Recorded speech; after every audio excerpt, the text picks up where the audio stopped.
Hey, yo, what's up, YouTube, man? It's your boy, Action Jackson, and in today's video, I'm going to be talking about the training camp battles that we're going to have to look for in 2025.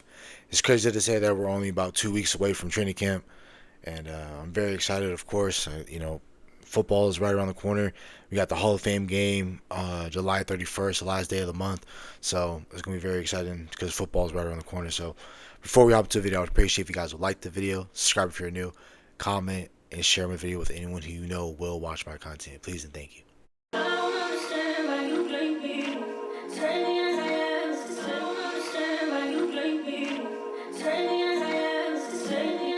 Straight into it. The first battle that I have listed right here is going to be between the quarterback two. In my opinion, it's going to come down to Joe Milton and Will Greer. For me, I feel that who is the better quarterback as of right now? It's Will Greer.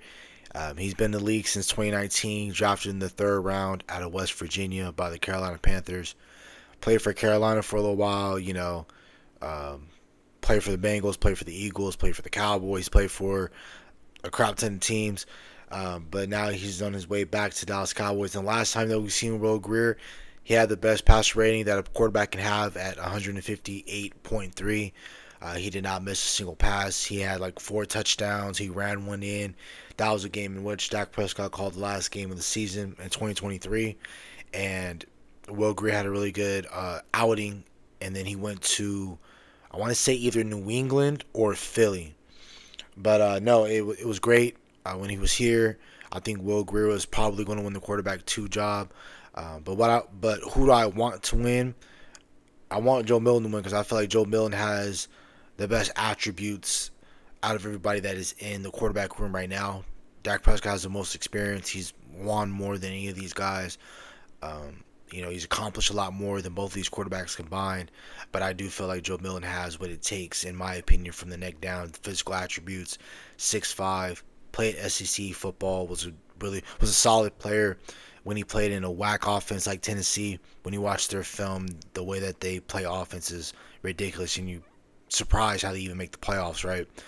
Um, but I think Joe Milton, what I want to see from him is I want him to make plays. I want him to extend plays. I want him to beat defenses with his mind because I know that he can beat them with his legs and with his pure and sheer athleticism.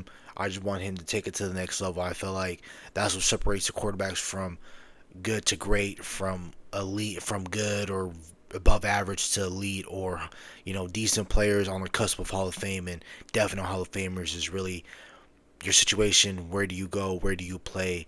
And how well do you play from the neck up? And are you a healthy player? But I do think that Will Greer is going to win the job just by experience. But I do think Joe Milton, we're kind of rooting for Joe Milton to be a quarterback too. But if Will Greer wins quarterback two, it doesn't matter because we don't really care for quarterback two as long as Dak Prescott stays healthy.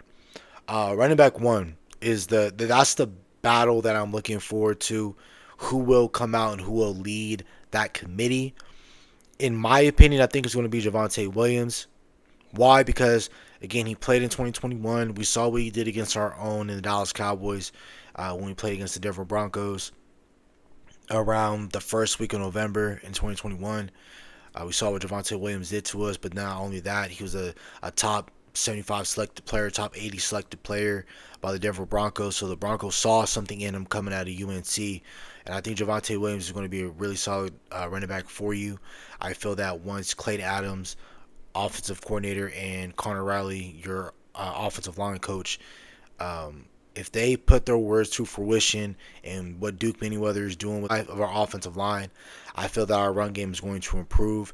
And if Javonte Williams can tap back to what he was 4 years ago in 2021, and then if you can get contributions from Phil Maffa, Jaden Blue, Miles Sanders, Deuce Vaughn, any of those culminations of those guys with Javonte Williams leading the pack, I feel like we're going to be just fine. Tight end two, Beverin Spanford or Luke Schoonmaker. I think Beverin is going to win this job. I just don't think Luke Schoonmaker. I think when I come out with another video talking about my camp cuts, Luke Schoonmaker is definitely going to make the list. I don't think this is a guy that is going to make this 53-man roster. I don't even. He might be lucky to make the practice squad in terms of our practice squad. I can see him making like the 49ers practice squad or the Lions or the Jaguars or something like that, or Cardinals, something like the Matt Bengals maybe. But I just don't see him being a Dallas Cowboy for too much longer. Only because I just don't think Luke Schoonmaker has what it takes to be a solid tight end two in this league. I think he can be a great special teams tight end three, utility type player. Use him in certain packages, but I don't see him in that way. I think Beverin Spanford stepped up for you last year. I think he was very solid in a game that I can just remember off the top of my head was that Pittsburgh Steelers game when we exit motioned him out to the sideline. He did a wheel route along the sideline, and Dak put it on him, and I think Beverin can be a really great athlete. He's about 6'6", 6'7". He's a damn good. He physically looks apart. He was very solid for you last year. I think Beverin has what it takes to win the tight end two spot. And then also we got the tight end from Virginia. We from undrafted free agency we did get a tight end from Virginia as well. So it's going to be a battle really for tight end three, but I think tight end two, I think Beverin Spanford is going to win it. But the only reason why I brought up this competition is because Luke Schoonmaker was a second round selected player in 2023, so the Dallas Cowboys are going to give him that leeway. A wide receiver three, our third weapon in our offense is number one is going to be CD. Number two is going to be Pickens. Number three is going to be Ferguson. For me, that third wide receiver is very crucial to me. Who do I think wins it? If we're trying to get diversity within the room, I think is going to be. I think Turpin should win it, but I think Turpin is also going to have a star role playing kick return and punt return. So I think he's going to have utility and he's going to have star power there. But if we're not going to utilize Turpin in the slot, I would like to see either Mingo or Tolbert win it. But I want to see.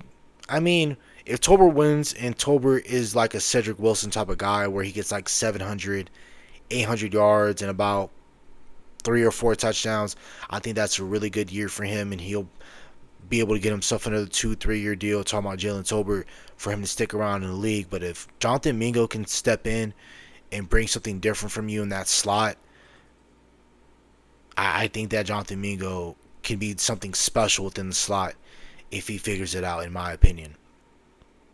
Nose tackle.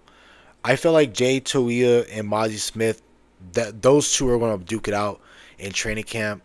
Really, with these trench players, these defensive ends, the D tackles, offensive linemen, the guards, centers, everything like that. I think what determines them and what separates them from everybody else is what they do on the field. I feel like if Jay Tuia is eating up blocks, he's taking up double teams, he's disengaging, he knows how to split down a double team. He's creating lanes for guys like when the second team goes out there, it's like maybe Maris Lewis-Fowl if he's leading the pack, or if Damone Clark is leading the second team, that he's freeing up lanes for those linebackers to cut in and make plays. I feel like Jay Tuia can do his thing. Do I believe that Jay Tuia? Am I putting Warren Sapp, Vita Vea, Jordan Davis type lofty expectations on him? No, I am not. I'm going to give him his just due. I'm going to give him 3 years to have him figure out the position, have him understand leverage, have him understand to add grown man NFL strength to the room and to this league. But for me, I think Mozzie Smith should win it because, again, seniority, been here for a while, drafted in the first round in 2023. I don't get down like that. I think the best football players should be on the field at all times. But knowing how the Dallas Cowboys play football and how they orchestrate football business, Mozzie Smith is probably going to get the leeway. But this is my last year in terms of having full faith and just trusting the process for a guy like Mozzie Smith. I feel like if Mozzie Smith can figure this out, again, this will be his third defensive coordinator in 3 years, which it sucks to say, but he's going to have to figure it out. But I think once Mozzie Smith figures it out, I think that he can be a really, really solid defensive tackle for you, but he has to be better. I think left tackle is going to be a little bit of conversation that we're going to have if Guyton does not improve and Austin Richards makes it a little bit more competitive than what it should be, right? Again, Tyler Guyton still has to figure out the position. He's only played, 2 10 games his last senior season at Oklahoma, and then you got to consider what he played last year, around 10 or 11 games. So he played roughly around 22, 23 games of offensive tackle. Half of that right tackle, the other half playing left tackle. He already talked about and took plenty of ownership on what he needs to fix on, whether that was his diet, his footwork, or whether that was his hands, his hand placement, posture, whatever the case might be. Tyler Guyton has to improve on those. I think Austin Richards is really great. Not really great, I'm sorry, but I think he's really solid left tackle for you, and that's what really what we need. If we can get a solid left tackle and a solid right tackle, I think we're going to be fine. But I do think Guyton's going to win the job. I think if it's semi-close, I think they're still going to give it to Guyton because of the draft pick that was spent on a guy like Tyler Guyton. But other than that, I think I have full belief that I believe that Tyler Guyton is going to be able to win this job and take over in that spot and flourish in that spot. Cornerback. I'm not too confident in this position room. I'm not. Kyrie Elam was making way in mini camp, and he has not slowed down at all. I just haven't seen it with my own eyes. I haven't seen any clips. I haven't seen any. I haven't heard any YouTubers that are on the field or training camp is going to be right around the corner. People are traveling to California to Oxnard to go watch practice. So if Kyrie Elam steps up and what was said in those tweets a month ago transfers over in California at Oxnard, great. Then I'm not really worried about it. You have Deron Bland, and we'll figure out the other cornerback position until Savon Revel comes back and Trey Diggs comes back. But in the meantime, I would love the Dallas Cowboys to sign Stephon Gilmore, Mike Hilton. I definitely want to bring in at least two cornerbacks in this room. I understand that we got Israel Nkwamu back on another year deal. I know that we have, Kalen Carson. I understand we have a couple of players, that we like, but I just want proven guys that can play the position and that can stand up to some of these, other really good wide receivers in the league. But I just think cornerback is going to be a question in general outside of Deron Bland. Strong safety, but just the safety position in general. I want to look better than Donovan Wilson in terms of a player that can be a little bit better in coverage. Not a little bit better, a lot better in coverage. But the thing about Donovan Wilson is that they gave him a contract. He has guaranteed money. He's been with the team since 2019. We dropped him in day 3 in the 6th round at Texas A&M. So I think that, what he does at your safety position is really key. He comes down. He's ready to tackle. He's not afraid to hit. He's really great in the run game. But outside of that, when it's time to go cover George Kittle, cover one of these elite tight ends, he just can't do it. He's very limited. And I think the safety that can take his spot can be Marquise Bell. Because the last time I will give respect to Marquise Bell, which I always do for most of these players anyway when I'm talking about them, I always give respect to them as a man, but especially when they're on that field, I'll give them some respect, right? In terms of the last time I saw Marquise Bell, he played linebacker, which he's a natural-born safety, playing linebacker for you in 2023 and had the best coverage grade at the linebacker position that you had in a very long time. So last time I seen Marquise Bell play football and play a starting position, he did his thing. So I like for him to make it a competition. Plus, we gave him the Dallas Cowboys, the Jones, they gave Marquise Bell a 3-year deal. So, yeah, I think about that as well. Linebacker, who emerges? Does Maris, Kenneth Murray, or Jack Sanborn win the green dot job? Or, being able to be the true leader of the defense and calling the plays and communicating with everybody in front of them on the front line, everybody in the back end. Can they do that? I think Sanborn is going to be your poor man's Eric Kendricks. But who's that second linebacker to pair with Sanborn, or can Maris Lufau pick up the green dot and he's green dot guy? Who's that second backer going to be? Is that Sanborn? Is it Kenneth Murray? Like, who's it going to be? We have to figure that out, and we have to see, can the linebacker and the linebacker rotation hold it down until Agent Zero comes back and plays football. The last position that I want to talk about, the last training camp battle I'm looking forward to, is that defensive end spot.